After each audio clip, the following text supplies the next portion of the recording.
Hello viewers, আমি হলাম সন্দীপ। চলে এসেছি সম্পূর্ণ নতুন একটি টপিক নিয়ে। আজকের টপিকটি মূলত ক্লাস 10-এর সিলেবাসের অন্তর্ভুক্ত ফেভিল কবিতাটিকে নিয়ে। এই যে ফেভিল কবিতার কবির নাম হচ্ছে রল্ফ ওয়াল্ডো এমারসন। দেখো, ফেভিল কবিতায় যাওয়ার পূর্বে আমরা কবি সম্পর্কে দু এক কথা জেনে নিই। রল্ফ ওয়াল্ডো এমারসন ইনি ছিলেন একজন আমেরিকান কবি, একাধারে কবি একাধারে এসাইস্ট। ইনি জন্মেছিলেন 1803 সালের 25শে মে। ইনার যে শিক্ষাগত যে যোগ্যতা ইনি কিন্তু হ্যাভার্ড থেকে অর্জন করেছিলেন। হ্যাভার্ড থেকে শিক্ষাগত যোগ্যতা অর্জন করার পর ইনি হ্যাভার্ডে কিছুদিন যাবৎ শিক্ষকতা করেছিলেন। ইনার বিখ্যাত যে লেখার মধ্যে রয়েছে poems, representative men, the conduct of life, etcetera. ঠিক আছে, তো চলো এবার কবিতায় যাওয়া যাক। দেখো, এই যে কবিতার নাম হচ্ছে ফেবল। ফেবল কথার অর্থ কি? ফেবল হচ্ছে নীতি গল্প, তাই তো।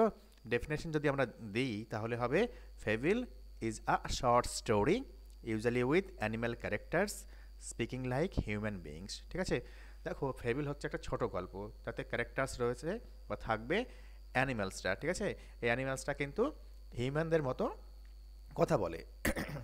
দেখো, আলোচ্য যে টেক্সট অর্থাৎ কবিতার নাম হচ্ছে ফেবল, তাই তো। এই কবিতায় আমরা দুটো কিন্তু ক্যারেক্টার পাচ্ছি। একটি হচ্ছে কাঠবিড়ালি, অপরটি হচ্ছে পর্বত। ঠিক আছে, কাঠবিড়ালি এবং পর্বতের মধ্যে কিন্তু একটা কনভারসেশন জাস্ট স্টার্ট হয়েছে, হ্যাঁ, বা কনভারসেশনকে কেন্দ্র করেই কিন্তু আলোচ্য এই ফেবল নামক কবিতাটি লেখা হয়েছে। ঠিক আছে, তো চলো কবিতাটি এবার লাইন বাই লাইন মানেগুলি দেখা যাক। দেখো, the mountain and squirrel had a quarrel. দেখো, কোয়ার্ল মানে কি? ঝগড়া, তাই তো। দেখো, কাঠবিড়ালি এবং পর্বতের সাথে একটি ঝগড়া বেঁধেছে। ঠিক আছে, অ্যান্ড দ্য ফরমার মানে আগের জন, অর্থাৎ এখানে দ্য মাউন্টেনকে মিন করা হয়েছে। And the former called latter মানে কি? স্কুইরেল বা কাঠবিড়ালিকে বলা হয়েছে লিটিল প্রিগ। দেখো, লিটিল প্রিগ কথার মানে কি? নীতিবাগীশ, তাই তো। দেখো, পর্বত এখানে কিন্তু কাঠবিড়ালিকে বলছে ছোট্ট নীতিবাগীশ। ঠিক আছে, দেখো বান কথা বলা হয়েছে পরের লাইনে, তাই তো। বান কথার অর্থ কথ্য ভাষায় বা ডায়ালেক্টে বা আমরা চলতি ভাষায় বলি কাঠবিড়ালিকে চলতি ভাষায় বান বলা হয়েছে। ঠিক আছে, দেখো বান রিপ্লাইড। দেখো, কাঠবিড়ালি উত্তর দিল কি? কি দিল? You are doubtless very big. দেখো, নিঃসন্দেহে তুমি খুব বড়। এখানে পর্বতকে কিন্তু বলছে কাঠবিড়ালি। ঠিক আছে, দেখো ডাউটলেস মানে কি? নিঃসন্দেহে। লেস মানে কি? নাই। ডাউট মানে সন্দেহ, লেস মানে নাই, অর্থাৎ নিঃসন্দেহে। দেখো, you are doubtless very big, অর্থাৎ নিঃসন্দেহে তুমি খুব বড়। But all sorts of things, কিন্তু সব রকমের জিনিস, সর্টস বলতে kinds, okay. But all sorts of things অর্থাৎ অল কাইন্ডস অফ থিংস, ওকে।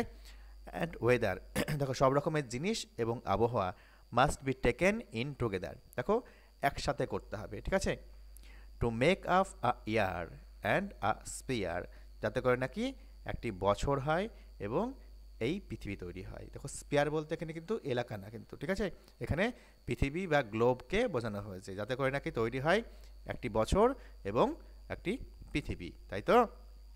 দেখো, নেক্সট বলা হয়েছে অ্যান্ড এবং I think it no disgrace to occupy my flesh. দেখো, এবং আমি মনে করি এটা কিন্তু কোনো লজ্জার নয় বা অপমানজনক নয় আমার জায়গাটুকু নিয়ে থাকা। ঠিক আছে, আমার জায়গাটুকু নিয়ে থাকাটা আমার কাছে কিন্তু কোনো অপমানজনক নয় বা লজ্জার নয়। ঠিক আছে, দেখো নেক্সট বলছে if I am not so large as you. দেখো, যদিও আমি তোমার মতো অতটা বড় নয়, অর্থাৎ পর্বতকে বলছে তোমার মতো অতটা বড় নয়।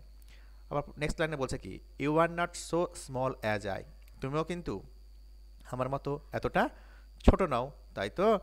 And not half so spry. Spry বলতে প্রাণবন্ত এবং চটপটে। দেখো, আমি যতটা চটপটে বা প্রাণবন্ত, তুমি কিন্তু আমার মতো অতটা চটপটে বা প্রাণবন্ত নও। দেখো, অর্ধেকটাও নাও, নট হাফ সো স্প্রে বলা হয়েছে। বলছে কি আমি যতটা প্রাণবন্ত চটপটে আমার অর্ধেকটাও তুমি কিন্তু নও। ঠিক আছে, দেখো I shall not deny you make a very pretty squirrel track. দেখো প্রিটি মানে কি সুন্দর, স্কুরেল মানে কাঠবিড়ালি, তাই তো? দেখো আমি কিন্তু অস্বীকার করব না বা করছি না কি, তাতে তুমি কিন্তু খুব সুন্দর একটি কাঠবিড়ালিদের যাওয়া আসার জন্য পথ তৈরি করতে পারো, ঠিক আছে? দেখো ট্যালেন্টস ডিফার। দেখো ট্যালেন্টস মানে কি, বুদ্ধিমত্তা, তাই তো? কি বলছে, বুদ্ধিমত্তা পার্থক্য হয়, তাই তো? ট্যালেন্টসের পার্থক্য হয়, অর্থাৎ man to man, things to things, এটা ভ্যারি করে, তাই তো? কি বলছে, ওয়াল is well and wisely put. দেখো সব কিছুই ঠিকঠাক এবং বুদ্ধিদীপ্তভাবে সঠিক স্থানে রাখা আছে, ঠিক আছে? দেখো all is well and wisely put, সব কিছুই সঠিক, ঠিকঠাক এবং বুদ্ধিদীপ্তভাবে সঠিক স্থানে রাখা আছে। দেখো if I can not carry forest on my back, কী বলছে, যদিও আমি আমার পিঠে ফরেস্ট বা জঙ্গলকে বহন করতে পারি না, neither can you crack a nut, তুমিও কিন্তু একটা বাদাম কিন্তু ভাঙতে পারো না, ঠিক আছে? আমার যে কোয়ালিটিস রয়েছে, দেখো আমি কিন্তু ইজিলি একটা বাদামকে ভাঙতে পারি। তুমি বিশাল বড় একটা পর্বত, তুমি কিন্তু আমার এই কাজটি অর্থাৎ বাদাম ভাঙা কাজটি তুমি কিন্তু করতে পারো না, ঠিক আছে? দেখো ট্যালেন্টস মানে কি বললাম, বুদ্ধিদীপ্ত বা গুণ, ঠিক আছে?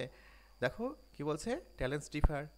দেখো তোমার তোমার মতো তোমার নিজের মতো ট্যালেন্ট রয়েছে, আমার আমার মতো ট্যালেন্ট রয়েছে, অর্থাৎ কি বলছে, দেখো things to things, man to man, animals to animals, কি করছে না তো, গুণের কিন্তু ভিন্নতা হচ্ছে, ওই জন্য ট্যালেন্টস কথাটাকে বলছে, বোঝা গেল?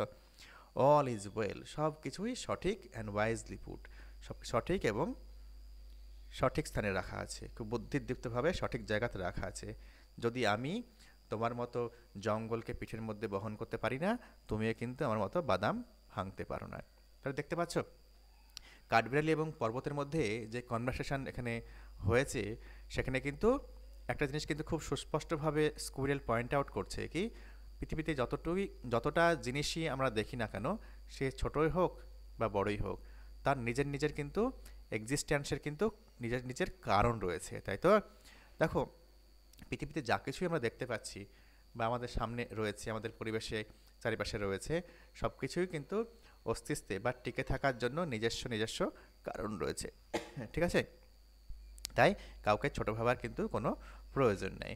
দেখো আমরা জানি কি, এই আলোচ্য কবিতাটার নামই হচ্ছে ফেবিল, তাই তো? ফেবিল মানেই হচ্ছে নীতি গল্প, ঠিক আছে?